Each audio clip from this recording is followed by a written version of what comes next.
Hello, and welcome to another episode of Candid Catholic Convos. One of my favorite movies growing up was the animated 1989 classic All Dogs Go to Heaven.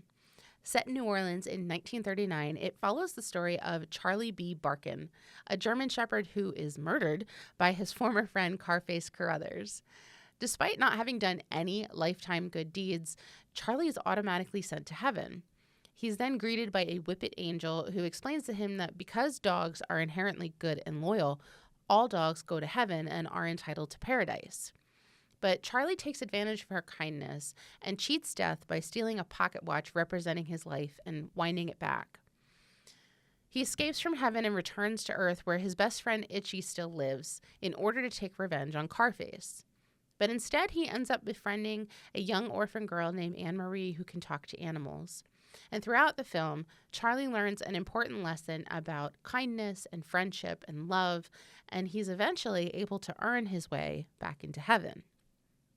It's a pretty dark movie for kids if you think about it, but everything was different in the 80s, and I loved it. So I took it as gospel truth that all dogs do go to heaven. Around the time that I stopped watching this movie regularly, one of our family dogs had to be put down. He was very sick, and surgery couldn't save him, and I was crushed. I vowed that when I grew up, I was going to become a veterinarian so that I could save all the animals. But I learned two very hard truths as I grew up. One is that our pets have tragically shorter lives than we do, and two, we unfortunately can't save them all.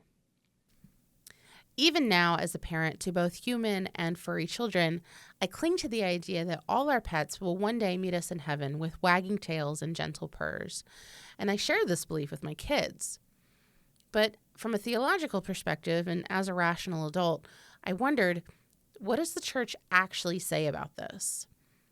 According to my research, there's a lot of conflicting information, so to offer another perspective, I've invited Father Kenneth Roth, administrator at St. Joseph's Parish in Mechanicsburg and fellow animal lover, to join me today as we unpack this idea of heaven and the awesome responsibility God has gifted to us in animals. Father Roth, welcome to Candid Catholic Convos. I'm excited to have you here and talk about our favorite furry friends today.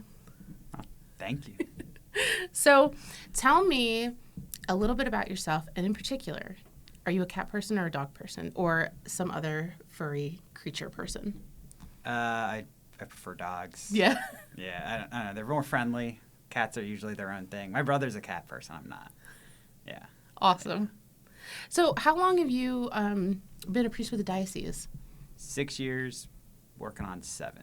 Nice. And have you always been with the same parish, or have you been elsewhere? St. Joan of Arc for 3 years, and then I've been at St. Joe's Mechanicsburg now for working on 4. Nice. Yep. Yeah. I feel like when we talk about pets, a lot of people, I mean, maybe it's just me, but a lot of people, when we tend to have a deeper, more complex relationship with our pets than sometimes with human relationships. Like, you'll hear somebody say, I feel really bad because I cried more for my dog than I did when my aunt passed away. Why do you suppose that is that sometimes we develop this deeper relationship with animals? Human relationships are going to just be more complicated, and because we are like more complicated creatures than a dog, right? So our relationship with each other is going to be more difficult. And so like with animals, it's pretty easy. Like, I don't know, dogs, they just like you no matter what. Like we've had, as I told you earlier, I've had Goldens growing my whole life, and they're everybody's best friend. They don't, no matter what the person thinks, they're your best friend, right? That's not true for humans. Like, we have complex emotions and thoughts, and so when it comes to your relationship maybe with an ant, you can have that complex where it feels like they're judging you or they're hurting. Like, there can be pain or a little bit of struggle there, and that makes it in some ways easier to relate to something that isn't at that, something simpler like a dog or a cat, etc. But Yeah. The relationship with your ant, like, I think the one thing though is relationships with people can always be more rewarding because of the difficulty that can happen between relationships. That's a really good point, because you kind of you build the relationship with humans. With dogs, it's almost like, or even or cats. Yeah, it just happens. Like you said, like especially with Goldens, like they're everybody's best friend. Yeah. There's this great I can't remember the guy's name, but he does a lot of like Instagram reels and TikTok videos where it's him, but he pretends to be like different dog breeds. Yeah. So like there's this one where he's pretending that like he's a robber and he's breaking into the house, but there's a golden waiting for him at the top of the stairs. He's like, "Hey guys, what are we doing?" He's like, "Oh, we're gonna rob the joint." He's like, "Cool, you want me to show you where the jewelry is?" And it's like that is such a golden retriever thing to do. And he's like, "But you got to make sure it's okay with Tina." And they're like, "Who's Tina?" And then he shows up again, and he's like, "Tina's a Chihuahua," with this like stern look on his face.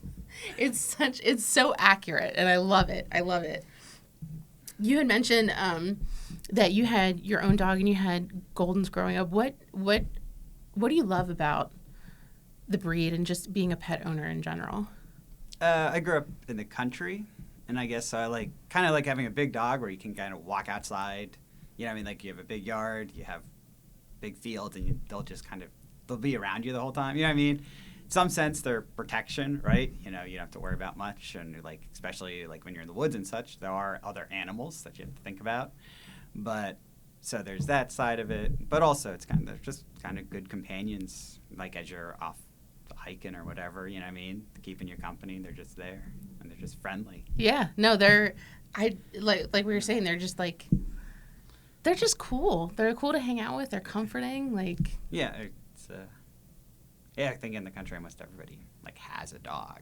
You know what I mean? It's just something you have too, and you get used to it. And in some sense, we've always had them, right? Right.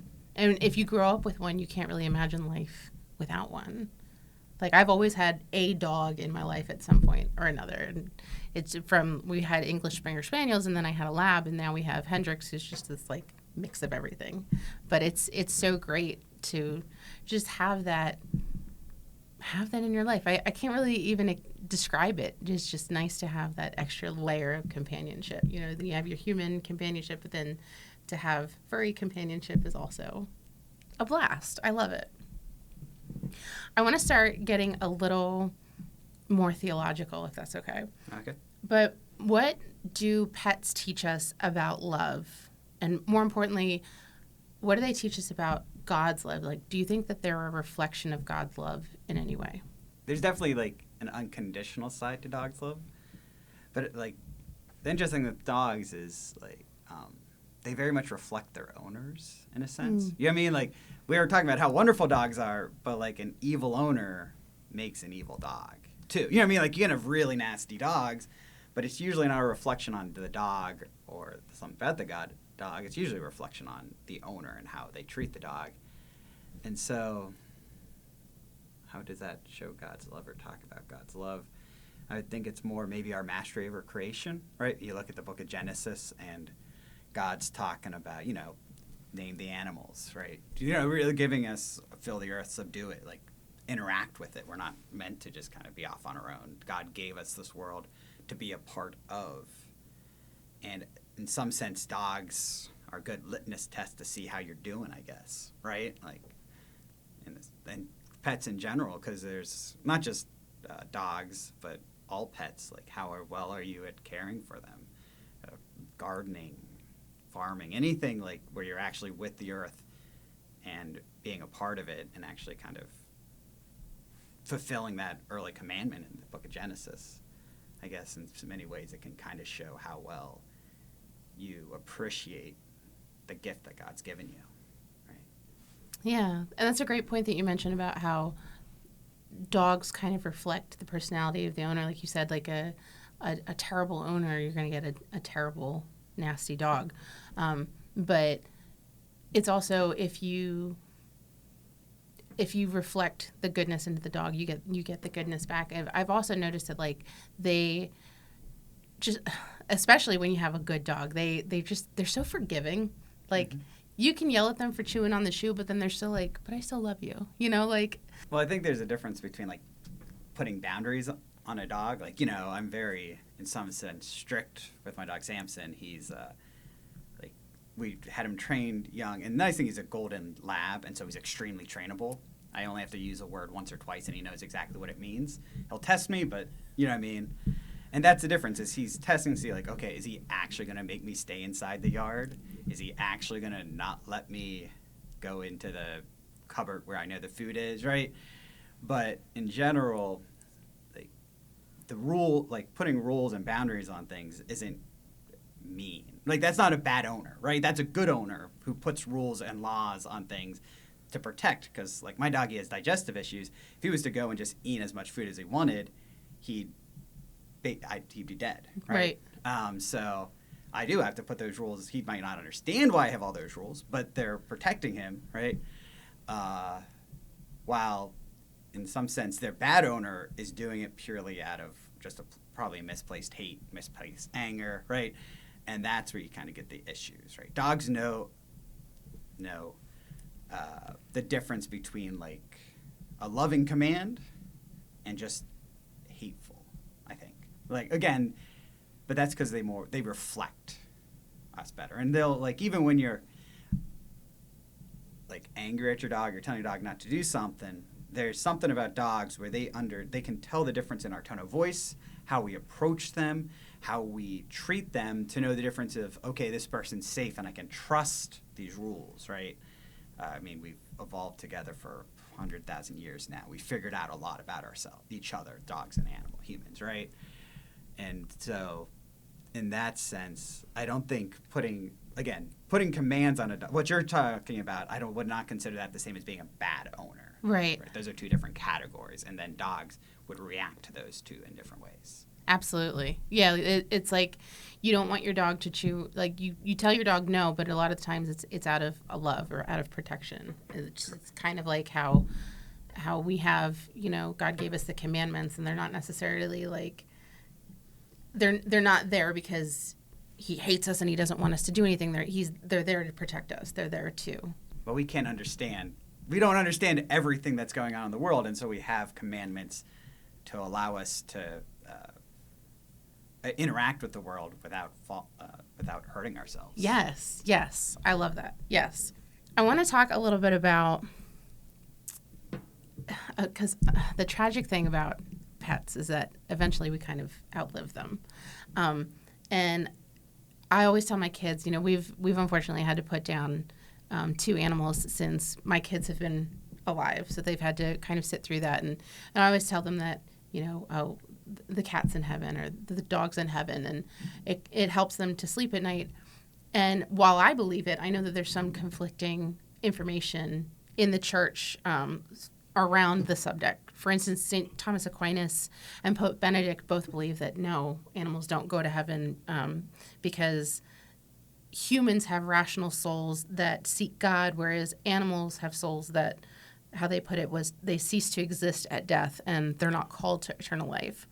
But on the other hand, Pope Francis and St. Francis of Assisi both said yes. And Pope Francis in Laudato Si wrote, "Eternal life will be a shared experience of all in which each creature, resplendently transfigured, will take its rightful place and have something to give those poor men and women who will have been liberated once and for all." So I guess, theologically speaking, why would God create other living creatures if they weren't meant to experience heaven like us? Well, first, they can experience heaven like us, and even we can experience heaven like us. Right? In one sense, are you asking, like, what would they... So God created them, why wouldn't they be in heaven? Exactly. Kind of like in Romans chapter 8, he says that the world as we know it now is in labor pains, right? Mm-hmm. And if heaven, you can't really picture heaven as being like this sterile environment if it's supposed to be even greater than what we have right now. So if what we have right now is labor pains and what we have right now is so amazing, like we have all these wonderful creatures and plants and things that we're still discovering, to me it would only make sense that plus something even greater would be waiting on the other side. Yeah, well, the hard thing we have is like you have the now time, right? And we'll eventually get the time after the final coming of Christ. You get it different, right? And so that talks about new heaven, new earth. The hard thing with us is right now when we go up to heaven, there's going to be a little, like, we don't think of it like this way, and we wouldn't even recognize it's going on because it's still heaven. You're right in the face of God, but there's going to be a fish out of water type experience with that, where you're like, you're up there, you're right in front of God and that majesty and amazement, and but you won't have your body, right? In some sense, we probably weren't really created initially for heaven, in a sense, right? We were created for the Garden of Eden, and then we fell and destroyed that through our own sinfulness. So are there going to be animals in heaven? That's a harder one to put. I don't know, like heaven now, right? Again, this world where God created for this realm God created for the angels. And I also kind of think of the line where Christ says, I'm going to prepare a place for you. As much as that's a wonderful statement, it's also like we didn't design this initially for human existence, right? And maybe, this is all hypothetical, right? We didn't design this initially for human existence. I need to literally prepare a place for you, right? So that you can experience the joys of being present to God with me forever until I come again and I create a new heaven and a new earth, right? And I get, when I read the Bible and I hear Christ or apostles, etc., whenever I hear that term, the new earth, that's when I think of more the Garden of Eden, and that's where I put animals at. Not that obviously God's all powerful. If he wants to put animals in heaven, he can do what he wants. Right? Absolutely.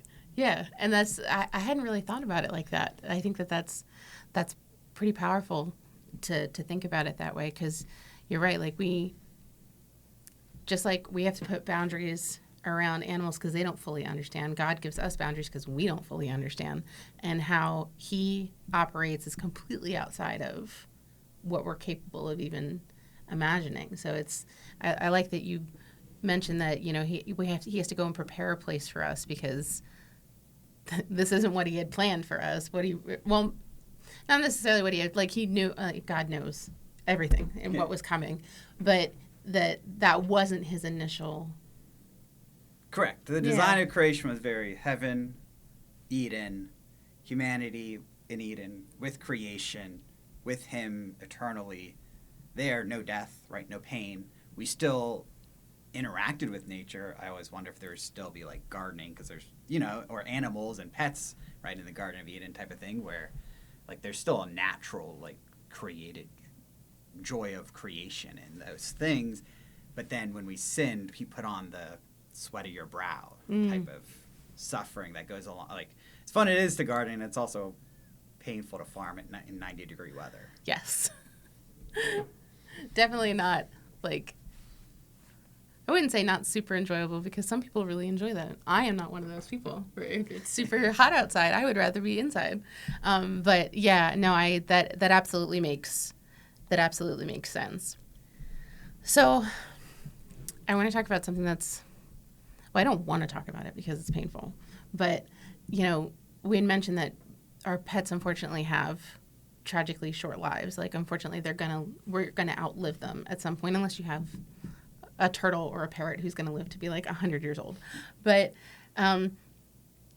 when it comes to euthanasia, the church is very clear on how it defines euthanasia, and especially when it comes to human beings, that the church is very against it because it undermines the dignity of the human person. But animals, were not created in the image and likeness of God like we are. You mentioned instead he gave us stewardship over them.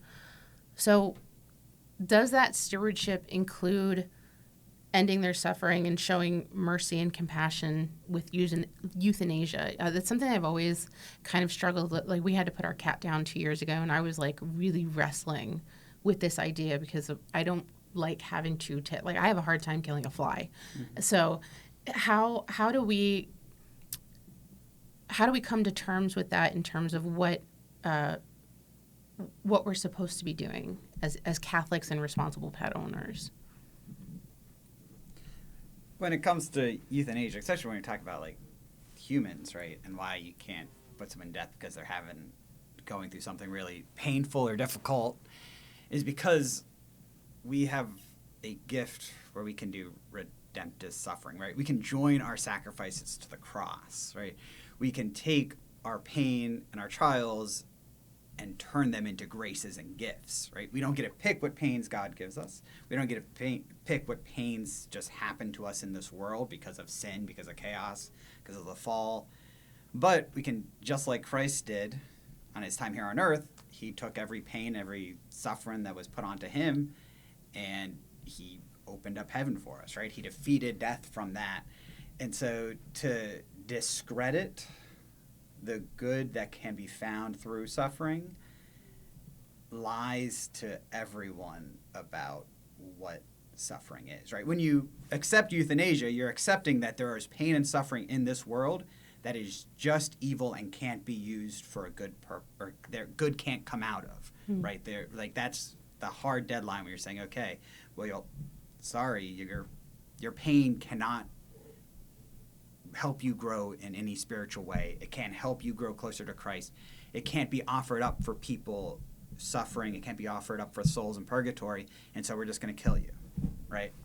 That's where euthanasia is. And that's why it's wrong when it comes to people. When it comes to dogs is, as I said, my dog has digestive issues. When he has digestive issues and he starts really hurting, I can't say, okay, you're just going to pray about this and we're going to offer this up and you'll be good tomorrow, okay? I'll give you your medicine and everything will be great. No, he's just going to be in pain and suffering, right? There's no redemptive act. Because of that, we talked way back in the beginning when we were talking about the difference between a family member dying and maybe an estranged family member dying and a dog dying is the depth of the possibility of those relationships are very different, right? The relationship I have with my dog is great and wonderful. He's a wonderful dog. Love him. But that estranged family member, I can go out, I can search for them, I can do whatever I can to grow that relationship, and it can become much, much deeper because we're souled creatures. We have a very deep, personal, rational almost maybe relationship with God. That's a possibility. And from the depth of relationship that is possible, euthanasia it's almost wrong to use the word euthanasia for what we do to animals, right? They're dying, they're in pain and suffering, and it's not some type of, it can't be joined to the cross in any ways. It can't have that spiritual depth that we have. And so we're letting them pass on naturally, in a sense. Yeah. That does make it feel a little bit more easier to handle because it's not like we can eventually come to terms with our suffering, like you said, use it to grow in a sense. We may not recover, but we can use it to grow in a deeper relationship with God.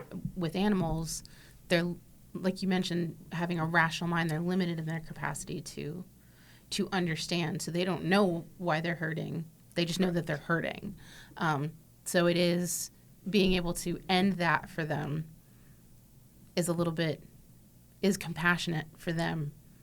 And also for us, because it helps us to kind of,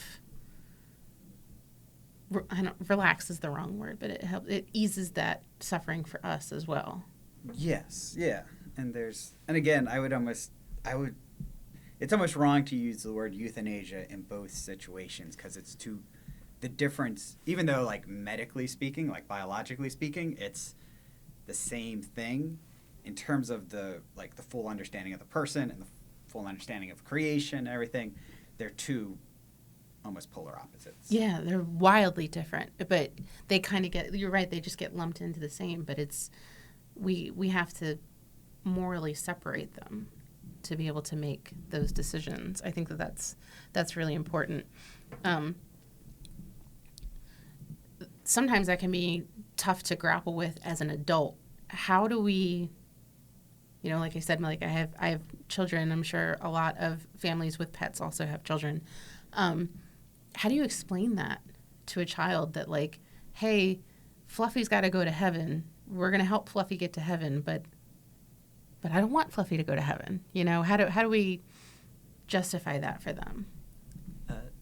I do my best to not talk about it in that way. You know what I mean? I would just simply say, Fluffy's dying or Fluffy has died, right? Let's say they go to school and it's about, however you want to do it. If you go and you bring the dog to be put down while they're at school, then they come back, hey, I'm sorry to tell you, Fluffy passed. You can, Fluffy went up to heaven if you want to do that. They're children. they're not going to be talking to Plato or St. Paul anytime soon. Their theology doesn't have to be perfect, right? But like, I wouldn't really even bring up euthanasia to like a fifth grader. You know what I mean? Like in high school, yeah, you can have that conversation, right? They can understand that. But to a little kid, that's a little bit deep for them. Yeah. And you don't need to do anything to be honest and not bring it up, right? Hey, listen, Fluffy, or if, like, let's say Fluffy's sick, you probably want to say goodbye to him. He's not going to be around much longer, right? And then then you can take them to euthanize. They won't question. I can't imagine a fifth grader or younger really questioning, what, you know what I mean? Because even when dogs you can still tell they're sick. Yeah. You know what I mean? Like, you can tell they're getting older. You can tell they're struggling. The kids will know. They'll be able to read it off of your face. You know what I mean? And so let that be enough, I would say. I wouldn't actually be like, we're going to go euthanize Fluffy. Yeah. You know what I mean? Yeah. We're going to go kill Fluffy. Just wait up, okay? Because that's a whole hill of beans that's just not worth tackling and would only... I think you'd end up with more confusion than answers if you addressed it that way, right? I think, like, one of the things I was thinking of when you sent these questions and such is, like, something that a lot of society struggles with nowadays is approaching death, right? As people have left religion and left God, right? The idea of when people really struggle, when people die, or animals die, they have no concept or tools to approach and deal with that loss, right? And animals is one of the very few ways nowadays, and that's usually the first time someone kind of sees death, right? And so without like the tools, I guess, we have, right? It's really hard to kind of teach the child and to use it in a healthy manner. I would start simple. Yeah. Or even after the fact, like, we had to put Fluffy down, while Fluffy passed away while you were at school. But like you said, like, when a pet passes, a lot of times, especially if it's a child, that's the first real introduction they have to death. And if we have a hard time processing it as adults, how can we best support a child who's also walking through it? Or worse, like, if it's a family pet, the parents are probably also grieving the loss of this animal as well. So now not only are we grieving, we have to help our kids process it as well. How do we walk that line, essentially? I mean, I think your kids seeing you walk through the grieving process is just as healthy as you walking through it. You know what I mean? Like, in a sense, it's going to happen no matter what, right? And there's, right now it might be with a dog, but with a grandparent or with another close relative, it's going to be really difficult. And so letting them see you grieve, right? Not thinking that you have to pretend that everything's okay, right? I would give the same advice to someone who's, a kid they just lost their grandparents. How would I come to grieve? Well, approach them, talk with them about it, see where they're at, because everybody grieves differently, everybody approaches it differently, and how you're dealing with it might not be how they're dealing with it. It's a healthy way to approach, because eventually you have to have a family member or someone close, a loved one who dies, and it'll be a very similar path to walk, because you're going to have to grieve, right? They're going to have to grieve, and the good news is you're not doing it alone, right? Yeah. Yeah, it's a good, I don't mean to sound glib, but it's a good learning experience to kind of like, to learn and walk together. I think one of the hardest things when you lose a pet is that it's often reduced. The grief is often reduced or diminished to, why are you so upset? It was just a dog or cat or a gerbil or whatever. Or, you'll get over it. Just go get another dog, cat, gerbil, whatever it is. But nonetheless, it's grief, and it's a medically diagnosable condition. What are some ways that we can not only walk with someone who's experiencing it, but kind of process it ourselves? So, like, maybe it's not my family pet that passed away, but it's, a friend, or for example, one one of my best friends, her father just passed away. My parents are still living. So the first thought I have is, well, you know, at least it wasn't my parent, but I don't know how to walk with her on this journey. When it's a pet, it's a little bit, and again, I don't mean to reduce the fact that it's just a pet, because that pet was a very important person in your life. But how do we best be there to support other people who are experiencing grief?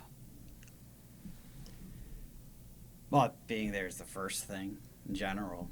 You could always ask them. Like, I think a lot of times we try to overcomplicate stuff. Just, how are you feeling? Can I do something for you? I'm sorry you lost your dog, right? It doesn't have to be anything super complicated. I think especially like as a priest, it's one of the first things you learn when you become a priest, because you figure you're going to have to be some kind of Superman who can solve every problem and figure out everything and every solution. And then you sit down and someone just vents to you for half hour, and they say, thank you so much for everything you did. And you just sat there and didn't do nothing, right? You know what I mean? Like, you did almost nothing, and you're like, oh, okay, you're welcome. You know what I mean? Like, you don't know what to do. You're just like, okay. And it's true for people who lost their pets. Don't diminish grief, right? Don't try to explain it away. I think that's probably the danger, is what you're doing when someone's saying, oh, it's just a dog, right? Oh, it's just your grandparent. Oh, it's just your brother. Whatever. Who cares, right? They're trying to help you by diminishing the situation, right? Instead of recognizing how you, or maybe how the other person is feeling. Maybe it's literally, maybe you've said that to other people, like, oh, it's just a dog, don't worry. Mm-hmm. You're not meeting them where they're at. You're kind of trying to pull them where you're at too. And it's much easier to meet somebody where they're at than to try to pull them into your perspective, right? And so usually just listening and asking a couple questions can go way further than trying to solve it yourself, I guess. Yeah. Does that kind of answer it? Yeah, it does, because I feel like we, especially people who are type A personalities like myself, we immediately jump into, oh, I have to fix it. Mm-hmm. And this isn't necessarily something that needs fixing. Like, the fixing will come, but it's not. Correct. You can't just go grab a tool out of the toolbox and fix it. It's.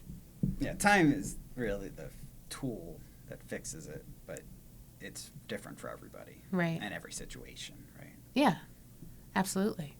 Yeah.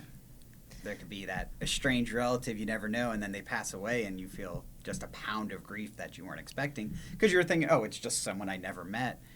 But especially in those situations, like, you never know how it's going to hit you. You also never know how it's going to hit someone you love, right? So your pet passes away, maybe your child actually is fine. You know what I mean? Like, you're grieving terribly, but they're, okay, let's get another one. I have two nieces, and my sisters, and their personalities are so different. It's so funny. But this isn't funny, but their cat had a massive heart attack and passed away suddenly. Mm.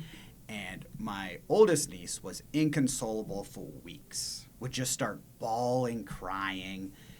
And my younger niece it's dead. They die. We'll get another one. They're at every shop. You can get whatever you want. Right? Like, they were two very different places, and my sister had the very difficult job of calming Taylor down, because yes, she's sorrowful and sad, and she's helping her, but she still has to do her math homework. You know what I mean? Like, right. You know, there's a practical side of it. And so she did have to help her kind of relax, calm down, process all her emotions, and also kind of bring my niece up in a sense. Like, no, your sister's really sad. I know there are many cats, right? And this is one of many cats, but it's important to her, right? To kind of teach that type of empathy, right? They're the one's, just hard-lined, and the other one's very emotional drama queen. Yeah. And so that was a great example of just, you don't know how your kids are going to react, and you kind of have to ask them where they're at and meet them where they're at. That's such a good point. My three boys, they're very close in age, but they are so different. My oldest tries to put on, the strong bravado, but, when something emotional happens, he will show it all. He has no qualms about showing it. My middle one is nothing but big emotions. He's just, everything requires a big emotion. Whereas my youngest, he's just like, meh, it is what it is. Like, the world's going to keep turning. So it's so interesting. Like, when I have to approach them with tough topics, like, I can kind of guess how they're going to act, but then other times they surprise me of, like, they just, how they handle it or how it's so different even from the way my husband and I are. Yep. It's just all over the map, and which goes to show how unique everybody is. And again, and I think that brings it back to, like, really the best way to help someone when they're grieving is just ask them. Yeah. You know what I mean? Yeah. They're not going to grieve like you grieve. Exactly. Right. And they might not need what you need. Correct. They might just need a little bit of time, or just, I don't know. Yeah. You know what I mean? Like, hey, let's just go fishing or something. Yeah. You know what I mean? And that's all they need, and then they're good. Yeah. I like that. I had read that, people who have said, like, well, if Fluffy's not in heaven, I don't want to go to heaven, right? I had read that if we need our pets to be happy in heaven, then we're not really ready for heaven, that we need to learn to love God for God's sake, not what he does for us. How is that something that obviously that's something that we need to be always working on, is our relationship with God, but is needing that comfort of knowing our pet is in heaven, or whether or not they're going to heaven, does that should that be a make or break for us? No, you never should say, well, if my dog's not in heaven, I'm not going, right? Right. But there's also a sense of God didn't create us to be alone, right? Even Adam in the garden God recognized that there was I hate to use the word fault, but he recognized that there was something missing, and so he made Eve, right? There's a real danger in faith and spirituality to say, like, okay, all I need is God. All I need is my faith, my prayer, and everything else is superfluous. Everything else is just extra, right? But that's not how God interacts with us, not from the very beginning, not ever, right? As I said at the beginning, right? There's all of creation God made as a way to communicate to us. And so it's, well, if you need animals to be joyful in heaven, then you're not ready for heaven. There should also be the recognition that God created animals as a part of the whole experience of his joy, as a way to communicate joy to us, because God is so much greater than us. He can't just simply speak it in one way, right? And it's not like, do you need animals in heaven to be joyful, but is that another method of which God communicates and brings us closer to the whole of creation and a part of his creation. So I think, again, the new earth is such an important part of our statement, even though God says it Jesus Christ says it just quickly here and there. I think it's actually a really essential part of what he was trying to teach us as being integral parts of a community, of creation, of his design, right? We're not just off on our own in an island floating through space, where everything is meant to reflect God and be a part of his love for us. That makes a lot of sense. Yeah. Yeah. I think we're going to be very surprised when we get to heaven, because we're like, we can only theorize at this point. 100%. And when we get there and we'll know. Yeah. And I think it's one of those things, like, when you get to heaven, if there aren't animals, you're not, when you get to current heaven, like, if there aren't animals, you're not going to be upset, right? When you're standing in front of the altar of God and you're having that mass in heaven, right? You're going to be overjoyed. Everything's going to strip away all your worries, all your concerns, and it'll just be just you, God, and the community celebrating. I love that. It'd be a great big party. Exactly. I like that. Well, Father Roth, thank you so much for coming and sharing your thoughts on dogs in heaven. And I always love talking about pets and furry creatures, and they're just such a big part of our lives. So thank you so much for joining me. Oh, happy to.